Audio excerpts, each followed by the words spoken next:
Budget से क्या उम्मीदें थी, क्या बजट खरा उतर पाया है? देखिए, उम्मीदें तो बहुत थी।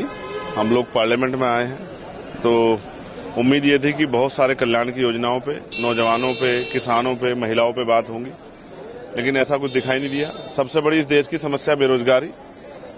तो इंटर्नशिप की बात हुई है, लेकिन इंटर्नशिप के बाद क्या, रोजगार कहां से मिलेगा? तो एक बेरोजगारों की फौज खड़ी हो जाएगी।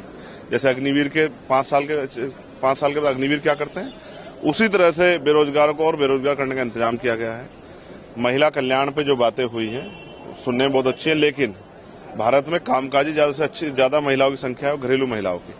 तो घरेलू महिलाओं की रसोई कैसे जो है अच्छी हो और उनका घर जो उनके बजट के दायरे में कैसा है, इसके लिए कोई जो है महंगाई पे कोई लगाम नहीं लगाई गई है।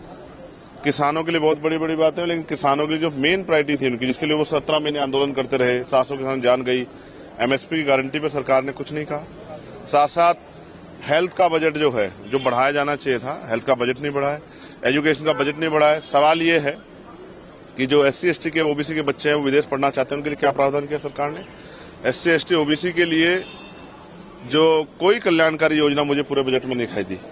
साथ साथ आज भी विकसित भारत की बात हुई है, हेल्थ जो है वो प्राथमिकताओं में नहीं है सरकार की, क्योंकि जो सूची उन्होंने दी है नो विकसित प्राथमिकताओं की सूची, उसमें नहीं है हेल्थ। और आज भी अगर भारत में गटर में लोग जान दे रहे हैं और आज भी जो है भारत का मतदाता गटर में उतर रहा है, तो सफाई कर्मचारियों के लिए क्या किया आपने? सफाई कर्मचारियों के लिए अलग से बजट की व्यवस्था होनी चाहिए थी।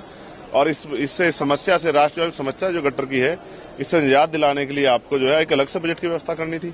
मशीनें आप चाहें तो सब जगह लगवा सकते हैं, तो लोगों की जान सुरक्षित हो जाए, और रोजगार दे सकते हैं, तो रोजगार नहीं दिया गया। तो ऐसा लगता है कि ये बजट खोखला है, और खोखले बजट से जो उम्मीदें जनता को थी, जनता ठगी गई। आप यूपी से बिलोंग करते हैं?